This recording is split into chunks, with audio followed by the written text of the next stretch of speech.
오늘은 예수 그리스도를 통해서 참 제사를 드리며 하나님께 영광을 돌리라는 말씀 듣겠습니다.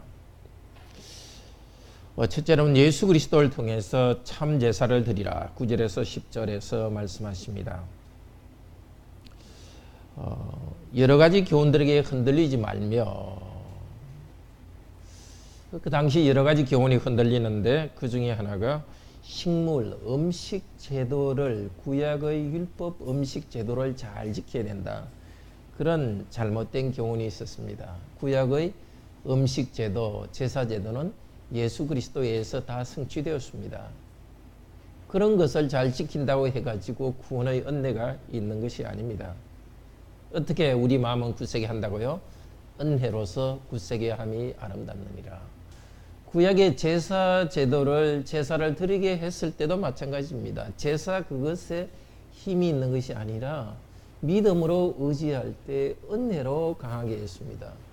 더구나 하나님께서 이제 예수 그리스도를 통해서 온전한 제사를 이루었기 때문에 구약 제사대로 율법은 다 없앴습니다. 그런 의식 제도는.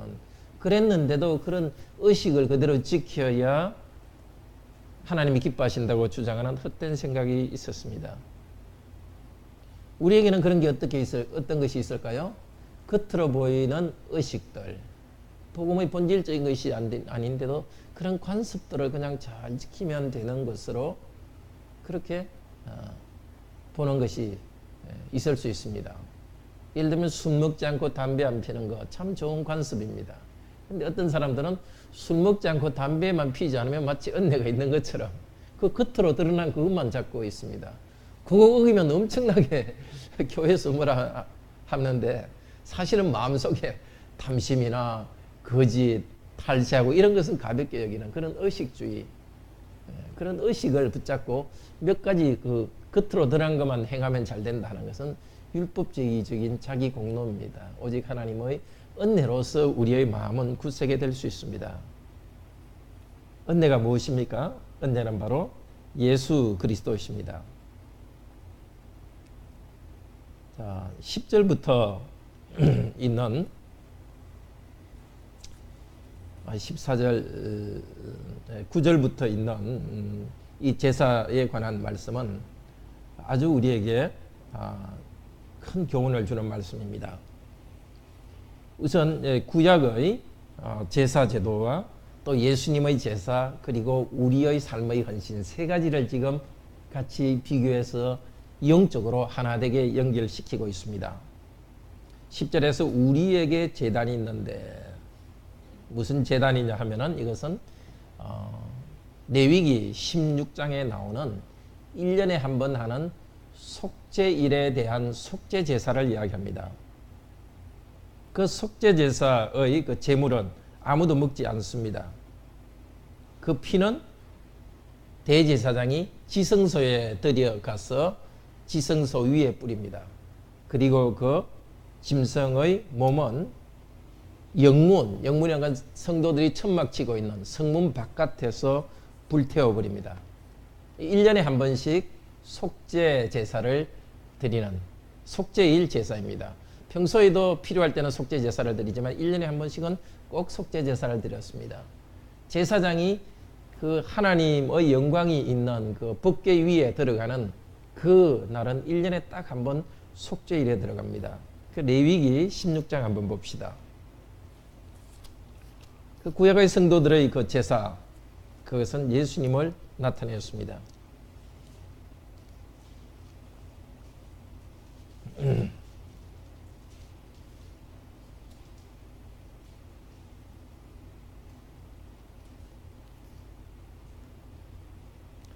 어, 16장 15절에 또 백성을 위하여 속죄제 염소를 잡아 그 피를 가지고 장 안에 들어가서, 장은 천막, 그 지성소 안에 장 천막을 말합니다. 그 안에 들어가서 수송아시의 피로 한과 같이 피를 속죄소 위와 속죄소 앞에 뿌릴지니라. 곧 이스라엘 자손이 부정과 범한 모든 죄를 인하여 지성소를 속죄하고 죄를 위하여서 피를 뿌립니다. 제사장도 원래 죽어야 되는데 제사장 자신을 위하여서도 제사를 드렸고 백성을 위한 속죄 제사의 피를 가지고 들어가서 하나님을 만납니다. 그러면 그 염소의 몸은 어떻게 하는가? 27절입니다. 16장 27절에 속죄제 수송아시와 속죄제 염소의 피를 성소로 들여다가 속죄하였은즉 그 가죽과 고기와 똥을 밖으로 내어다가 불살을 것이요. 바깥에서 다 불살랐습니다. 도대체 이것이 무슨 뜻이었을까요? 구약 성도들은 그것을 통해서 무엇을 경험했을까요? 그것이 바로 12절에 예수 그리스도, 히브리서로 다시 돌아옵시다. 예수 그리스도를 나타냅니다. 그러므로 예수도 자기 피로서 백성을 거룩하게 하려고 그 피를 뿌려서 어디로 가지고 갔습니까? 속죄소 안에, 그런 하늘로 가지고 가신 겁니다. 우리들을 위하여 피를 뿌리신 그것은 하나님께서 받아주셨습니다. 그럼 몸은 어떻게 했느냐? 성문 밖에서 고난을 받으셨으니 그 속죄제의 그 양을 다 성문 밖에서 불살랐듯이 예수님도 예루살렘 성 밖에서 십자가에 피 흘렸습니다. 근데 11절에 나온 죄를 위한 짐승의 피는, 이 죄를 위한이라는 것은 이 성경을 번역할 때까지는 우리 좀 잘 몰랐어요. 근데 이 죄를 위한 것은 정확히 속죄제라는 뜻입니다. 속죄제.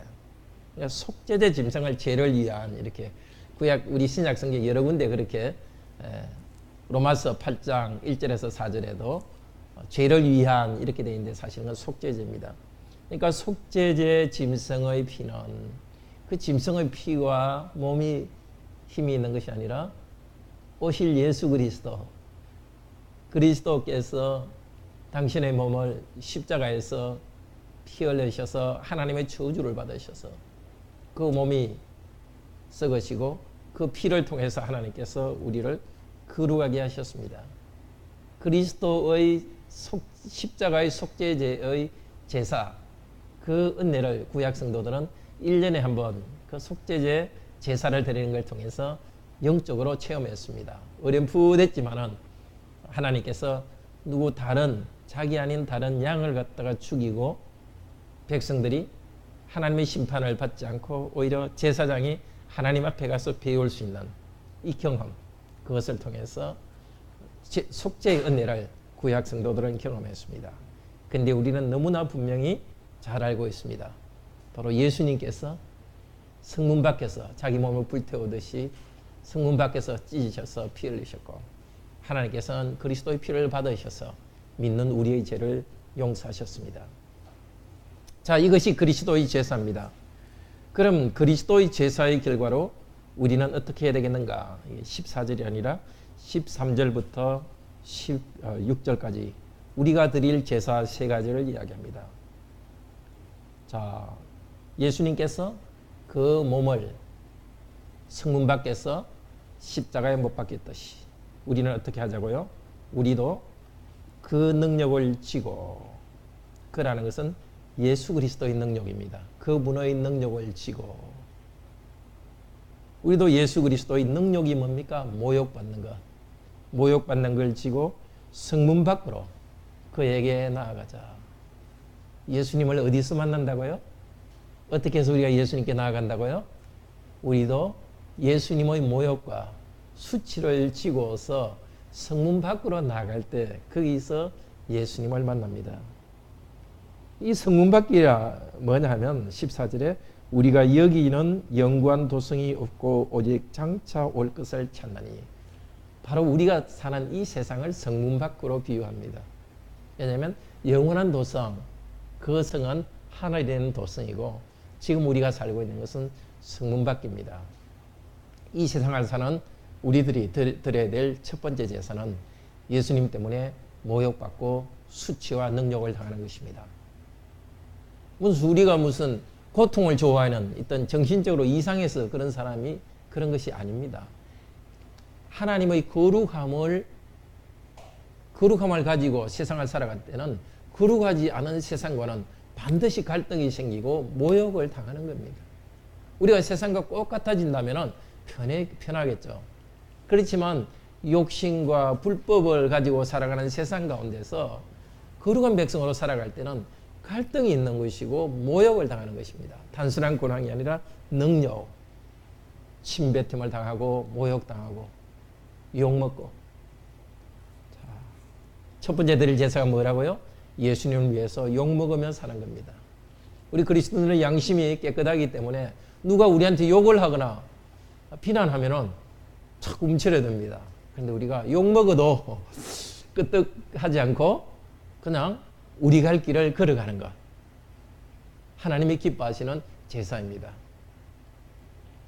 우리는 비둘기같이 온유해야 됩니다. 순결해야 됩니다. 그렇지만은 뱀같이 지혜롭고 사자같이 담대해야 됩니다. 욕먹을 때 그 경멸하는 것을 무시해버리고 아무 일도 없는 것처럼 우리는 우리 길을 갑니다. 예수님이 가신 그 길이고 예수님을 만나려면 반드시 그 성문 밖에서 십자가에 돌아가신 예수님의 모욕을 우리가 치고 가야 됩니다. 정말 우리 약하지 맙시다. 교회 안에서 우리가 서로 따뜻한 말로 서로를 위로하고 격려하고 세워야 됩니다. 이것은 제사장의 공동체이기 때문에 우리는 그런 편한 마치 제사장의 옷을 입고 있듯이 우리는 이렇게 편한 옷을 입고 있고 부드러운 옷을 입고 서로를 부드럽게 대해야 됩니다. 그러나 세상에 갈 때는 우리는 예수님이 주신 갑옷을 입어야 됩니다. 전신갑주를 입어야 되고 뭐라 하든지 거기에 대해서 끄떡없이 나가야 됩니다. 예레미야를 말려 빌면은 너희 얼굴이 철판같이 두껍게 만들겠다고 하나님께서 말씀하셨습니다. 그리스도를 향한 순결한 그것이 너무나 강하기 때문에 바깥에 오는 두려움에 대해서 바깥에 오는 모욕에 대해서 그것을 이기는 것입니다. 우리 자신이 무슨 사람이 철면피고 그래서 그런 게 아니라 그리스도를 향한 거룩하게 살려는 열망이 너무 강렬하기 때문에 그런 사람들의 모욕에 대해서는 아무것도 아닌 것처럼 그냥 나가는 것입니다. 우리 성도들이 지금까지 그리스도를 위하여서 모욕당하는 일을 했다면 참으로 그리스도를 위한 참된 제사를 드렸습니다.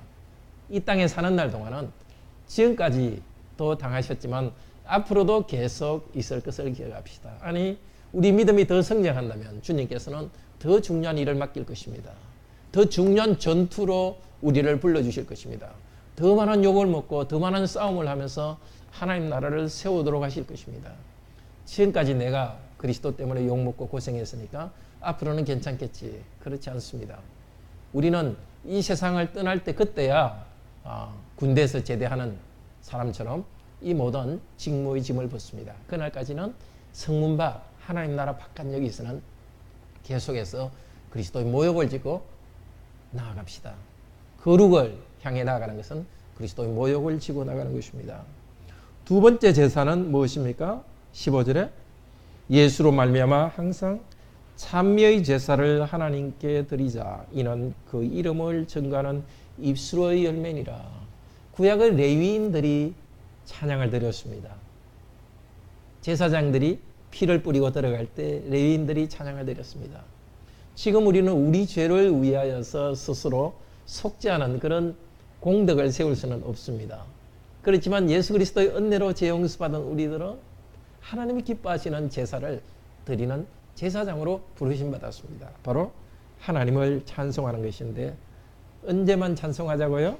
항상 정말 기회 있을 때마다 찬양하는 것, 감사하는 것, 하나님이 기뻐하시는 제사입니다.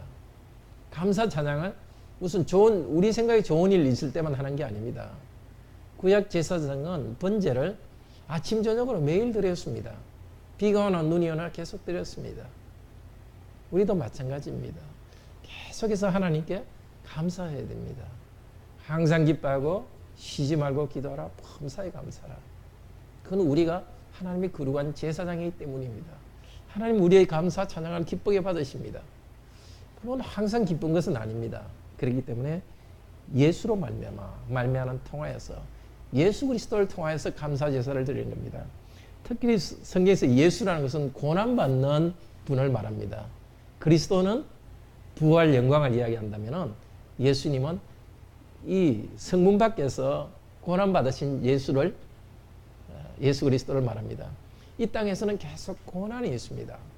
참된 찬양은 바로 고난 가운데 찬양하는 것입니다. 그 가운데 감사하는 것입니다.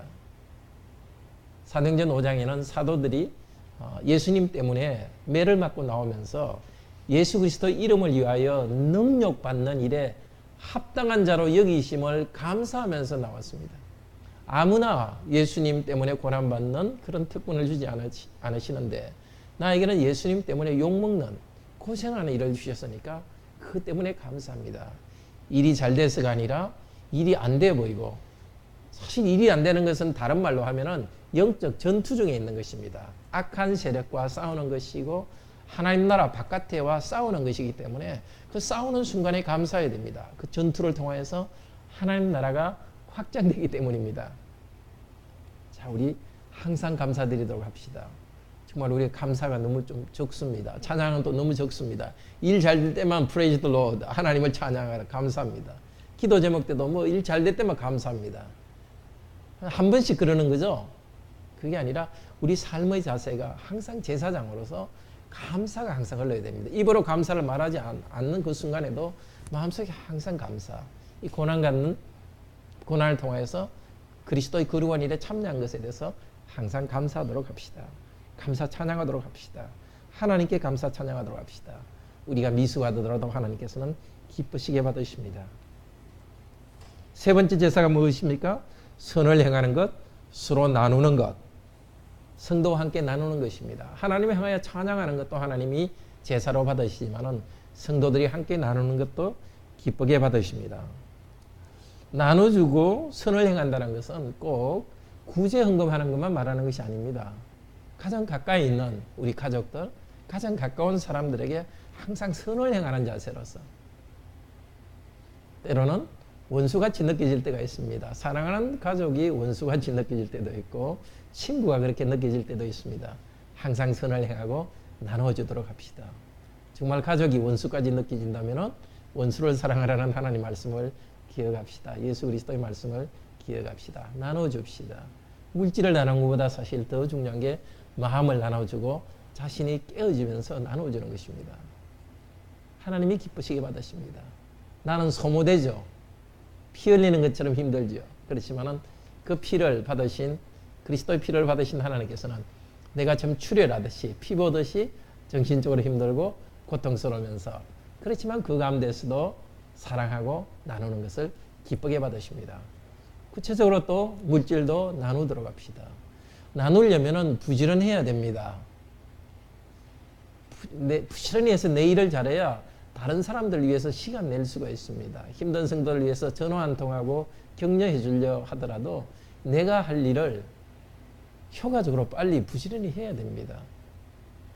또 부지런해야 내가 필요한 것, 가족을 위한 돈, 물질을 벌지만은 더 나아가서 다른 사람을 섬길 수 있는 물질을 벌 수가 있습니다. 자, 우리가 당장 이 세 가지 제사도 드리고 우리의 야망이 이 세 가지 제사를 드리는 것이 되도록 합시다. 우리 인생에 대한 그림을 다시 그리도록 합시다. 사람들에게 많이 인정받고 모든 사람이 나를 좋아하는 그런 것을 행복으로 생각한다면 계속 불행할 것입니다. 주님 뜻대로 할 때 많은 고난이 있을 것이고 정말 상상치도 않은 곳에서 피난도 올 것이라는 것을 각오하고 나갈 때 참 하나님이 기뻐하시는 제물을 드립니다. 항상 하나님께 감사할 찬양, 감사드리도록 하고 그런 훈련을 합시다. 정말 힘들 때는 앉아서 일기를 쓰면서 정말 하나님께 감사할 제목들을 생각하시면서 감사하도록 합시다. 내 느낌과 관계없이 감사 찬양합시다. 그럴 때 느낌과 관계없이 감사 찬양할 때 내 느낌이 따라 나옵니다. 내 감정의 찬양은 내 감정의 표현이 아닙니다. 성전에서 제사 드리는 제사장이 자기 기분 좋을 때는 아침에 제사 드렸다가 기분 나쁜 날은 제사 안 드리고 그런 일이 없습니다. 정말 우리가 드려야 될 당연한 의무로서 감사 찬양합시다. 그리고 선을 행하고 나누는 것, 우리의 말로서 물질로서 나누는 것. 지금 당장은 내가 많이 없어서 나누지 못한다 할지다 우리 마음의 소원이 정말 내가 더 많이 나눌 수 있는 것, 사람들에게 유익을 줄 뿐만 아니라 하나님께서 기쁘시게 받으시는 것입니다. 그리고 제사와 직접 연결되지는 않았지만은 직분자들에게 복종하라고 말합니다. 17절 인도하는 자들에게 복종하고 복종하라. 직분자들은 너희를 위하여 경성하기를, 경성하고 있다는 것은 깨어 있다는 뜻입니다. 깨어서 적들이 오면 적을 막듯이 목회자와 여러분의 그 목사는 여러분을 계속 삶을 쳐다보고 있으면서 악한 것으로부터 막기 위해서 노력하고 권면을 하고 있습니다. 그들에게 순종하는 것이 참으로 유익입니다. 즐거움으로 이것을 하게 하라. 자, 회개한다는 것은 하나님 앞에 결산한다는 뜻입니다. 참된 목사는 마치 자기가 하나님 앞에서 책임을 져야 되는 것처럼 성도들의 삶에 대해서 책임감을 느끼고 깨어서 수고하고 있습니다. 정말 즐거움을 할 수 있도록 순종하도록 합시다. 자, 이렇게 해서 예수 그리스도를 통해서 참 제사를 드리라고 권면했습니다. 이제 18절에서 25절은 기도와 찬양과 축복을 하고 있습니다. 18절에 우리를 위해서 기도해라. 기도 부탁합니다. 분명히 히브리서를 쓴 분은 사도고 정말 예수 그리스도를 보았던 사람일 것입니다. 그 정도로 신앙 체험이 있고 영적으로 탁월한 사람일 것입니다. 그런데도 우리를 위하여 기도해 달라고 부탁하고 있습니다. 큰 죄를 지어서 그런 것이 아닙니다. 우리에게 선한 양심이 있는 줄로 확신하노라. 선한 양심이라는 것은 아주 마음이 선을 행하는 일에 완전히 헌신되어 있어서 삶에 양심에 끄리낌 없이 삶을 살았다는 것입니다. 그렇게 거룩한 삶을 살고 있지만은 결코 교만하지 않습니다. 자기 힘으로 그렇게 거룩한 삶을 사는 것이 아니라 하나님 은혜로 그런 거룩한 삶을 살았습니다. 그래서 성도들에게 기도로서 나를 도와주어서 계속적으로 거룩한 삶을 살 수 있도록 해 주십시오. 또 그 선행 중에는 복음을 전하는 일일 것입니다. 우리 성도님도 마찬가지입니다. 목사를 위해서 또 우리에게 직분자를 위해서 함께 기도해 주십시오. 사탄이 제일 공격하는 사람이 어디 계십니까? 목사를 가장 공격하죠. 그러니까 목사 이거 잘못들이 언론을 통해서 많이 보도되고 있지 않습니까? 우리에게 목사는 괜찮을 거다. 목사 자신이나 성도가 그렇게 생각한다면 참 교만한 일입니다. 똑같은 죄인이요. 정말 기도로서 하나님을 의지하여 굳게 서야 되는 것이기 때문에 정말 목사를 위해서 기도하시기를 바랍니다. 특별히 무엇을 위해 기도하려 하느냐면 내가 빨리 너희들에게 가서 만나기를 위해서 기도해라. 성도들에게 가서 지금은 편지로 복음을 전하고 있지만은 만나서 복음을 전하게 될 수 있도록 기도해 달라 그럽니다. 그러니까 복음을 더 풍성하게 전할 수 있게 되도록 기도해 달라는 것입니다. 정말 교회는 함께 세웁니다. 목사가 복음을 전하지만은 목사가 설교를 준비하지만 사실 설교는 모든 성도들이 같이 준비한다고 할 수 있습니다. 성도들이 기도로 돕고 또 목사를 위해서 도울 때 바른 설교를 하고 성도들을 권면하는 일을 바로 할 수 있습니다. 자, 이제 20절부터는 하나님께 찬양하고 있습니다. 기도를 했지만은 찬양으로 끝납니다. 영광이 세세 무궁토록 그에게 있을지어다. 성도의 마지막 말은 찬양입니다. 권면도 하고 기도도 했지만 마지막은 찬양입니다. 우리는 부족함도 있고 연약하지만은 하나님께서는 신실하시기 때문에 하나님께서 일하실 것을 바라보고 찬양합니다. 자신을 보는 것이 아니라 하나님을 바라봅니다. 특별히 하나님께서 예수 그리스도 안에서 행하신 일을 우리에게도 행하실 것을 믿고 확신하고 있습니다. 자, 우리 20절, 21절 같이 읽으면서 우리도 찬양합시다.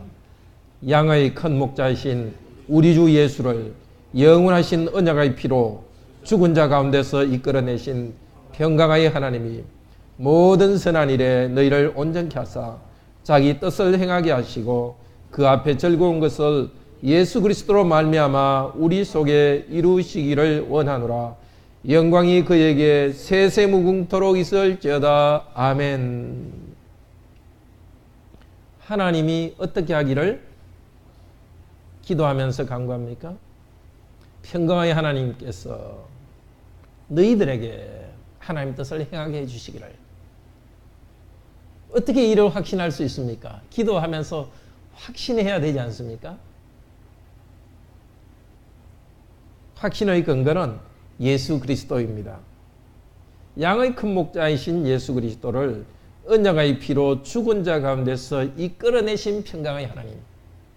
하나님께서는 예수 그리스도를 통해서 위대한 일을 하셨습니다. 예수 그리스도는 양의 큰 목자이십니다. 우리 양들의 목자시고 양들의 모범이 되십니다. 그리스도는 우리의 죄를 위하여 십자가에 죽으신 분이십니다. 근데 죽으신 예수 그리스도를 하나님께서 죽은 자 가운데서 이끌어내시고 부활하게 하셨습니다. 무엇으로? 영원한 언약의 피로. 예수 그리스도께서 언약의 피를 뿌렸기 때문에 예수 그리스도를 다시 살려주셨습니다. 하나님께서 그리스도를 살리신 것, 죽음에서 살리신 것은 바로 우리를 위해서 하신 것입니다. 예수 그리스도 안에서 일하신 하나님의 능력은 우리 안에도 일하십니다. 우리는 죽어도 살 것입니다. 우리는 죄 가운데 죽었기 때문에 다시 그리스도와 함께 삽니다.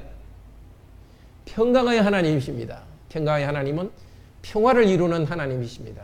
그리고 번성케 하는 하나님이십니다. 성경에 말하는 평강은 영어로 prosperity와 같은 말입니다. 번성케 하시는 하나님이십니다. 죄 용서하신 하나님께서는 죄 용서로 끝나는 것이 아니라 죄 용서 위에 생육하고 번성하고 땅을 다스리고 정복하고 아주 풍요롭게 번성하도록 하는 것이 하나님의 목적입니다. 우리 죄인인 우리는 죽고 의로운 우리가 살아나서 이제 의로운 백성으로 살아가게 하는 것이 하나님의 뜻입니다. 이제 하나님께서 그리스도 안에서 그리스도를 부활하게 하신 하나님께서 어떻게 하겠습니까? 모든 선한 일에 너희를 온전케 하사. 조금 선한 게 아니라 모든 일에서 선하게 만들어 주시기를. 온전케 한다는 것은 이 거물이 찢어진 거물을 갖다 깁는 것을 말합니다. 부족한 걸 자꾸 깁는 겁니다. 이거는 개인에 대해서도 말하지만 공동체에 대해서도 말합니다.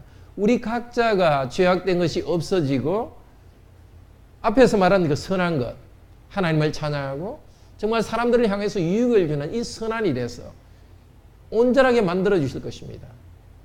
우리 개인뿐만 아니라 공동체 전체가, 우리 교회 성도 전체가, 우리 교회 전체가 모두가 각자 자기의 사명을 다하면서 각자 선한 일을 하면서 각자 찬양하면서 우리 모두가 하나님께 찬양하고 우리 모두가 함께 상생하고 함께 공존 번성하게 하기를 하나님께 간구하고 있습니다. 그 확신이 어디에 있습니까? 예수 그리스도로 말미암아 우리 안에 이루시기를. 그 앞에 즐거운 것을, 이 즐거운 것은 원래 구약에서 제물 흠양한다는 말입니다. 그 제물을 하나님께서 드릴 때 제물을 기쁘게 받으신다는 뜻입니다. 우리가 즐거운 것이 아니라 하나님이 즐겁게 받으시는 것. 예수 그리스도로 말미암아 예수 그리스도의 제사를 하나님은 기쁘게 향기롭게 받으셨습니다. 예수 그리스도의 제사를 받으시고 재용사하셨습니다. 그런데 이제 우리도 예수 그리스도를 통하여서 하나님이 받으실 제사를 드리기를 원합니다. 이제 예수 그리스도 은혜로 재용서받은 우리들도 이제 하나님께 찬양의 제사를 드릴 때 하나님은 기쁘게 받으시기를 원하십니다. 우리가 서로를 위해서 선한 일을 할 때 하나님께서는 사람들에게만 선한 일을 한 것이 아니라 하나님께서 기쁘게 받으실 것입니다. 예수 그리스도로 말미암아 우리 안에 이루시기를. 우리의 확신은 이것입니다. 나는 부족하지만 나는 죄인이고 자꾸 악을 행하는 경향이 있지만은 예수 이름 부르고 예수님 믿을 때 예수님 능력을 통하여서 하나님께서 우리 안에서 하나님을 다시 찬양하게 만들 겁니다. 하나님께서 우리에게 선한 일에 부지런하게 만드실 것입니다. 이 확신을 가지고 사도는 기도하고 있습니다. 우리도 우리 자신을 위해서 기도하고 성도를 위해서 기도합시다. 내가 하나님께 이런 온전한 제물을 온전히 드리게 되기를, 그리고 성도들이 드리게 되기를, 죽음과 같이 어두운 골짜기에 있다 하더라도 그리스도를 죽음에서 끌어내신 하나님께서 나도 성도들도 이 어둠으로부터 끌어내실 것입니다.